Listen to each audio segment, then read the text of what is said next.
Historically, the U.S. Navy has been a powerful, mobile symbol of a nation and its allies, has played a leading role in keeping the peace.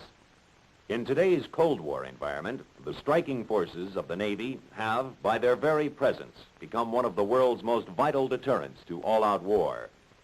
Their growing global responsibilities are carried out with many types of vessels, weapons, and aircraft. But one of the most versatile is a plane distinguished by its long Air Force tour of duty, but perhaps lesser known for its activities with the Navy, the C-130 Hercules.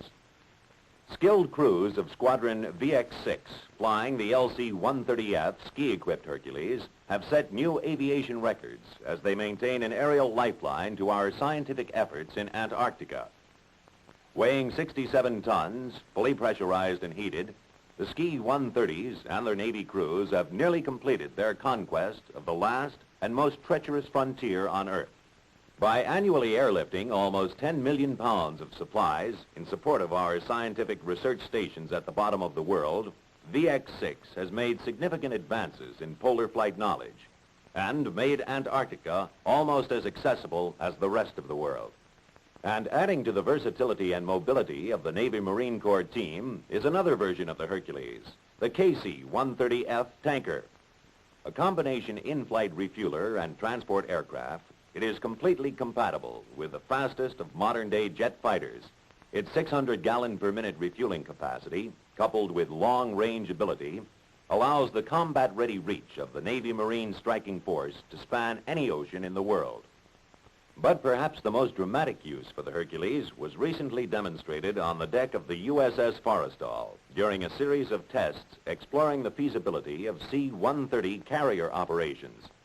After a short period of C-130 training which simulated carrier operations, two naval pilots, Lieutenant James Flatley and Lieutenant Commander W. Stovall, accomplished the first Hercules on-deck carrier landings in a C-130F, a transport version of the KC-130F marine tanker with the external pods removed. Although both men were excellent carrier pilots, neither had ever flown a four-engine aircraft before. However, with the easy-handling Hercules, they proceeded to achieve a total of 29 touch-and-go and 21 unarrested full-stop landings and unassisted takeoffs. Touch-and-go landings were made from the 650-foot angle deck. Actual takeoffs and landings were made from the axial deck, 900 feet long. However, since stopping distances in all tests were under 605 feet, it was apparent that all landings could have been performed on the shorter angle deck if necessary. As the Hercules turned to, tests proceeded at gross weights up to 121,000 pounds, allowing a payload of 22,000 pounds to be landed on the angle deck or 30,000 pounds on the axial deck. Neither the carrier nor the Hercules required any major alterations for the tests. The aircraft received only minor changes, such as installation of a Mark II fully modulated anti-skid system, which permitted a 10% shorter landing roll. A smaller orifice in the nose landing gear helped to reduce impact on landing. Carrier changes involved only removal of deck cables and the painting of a white line the length of the axial deck to provide directional guidance to the pilot.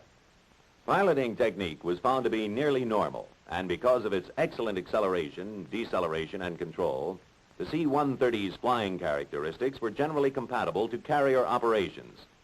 Landings were made within 50 feet of the end of the deck, and all performance was calculated from that point out. On each landing, the signal officer gave the pilot an engine cut signal when the aircraft was about 4 feet off the deck. The throttles were immediately pulled into reverse position, allowing the propellers to be in reverse by the time the wheels hit the deck, thus considerably shortening the landing roll. Takeoff technique called for full power on with brakes applied. Along the deck, the pilot handled the throttles and the nose wheel steering for directional control. The co-pilot handled the control wheel, keeping wings level during takeoff. As the aircraft reached actual rotation speed, the pilot took over the control wheel, completing the takeoff.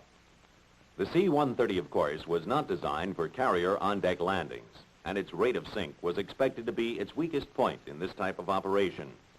However, the average shipboard sink speed during all tests was only 5.2 feet per second, a real surprise, since the C-130 can go up to an 11.2 foot per second sink rate.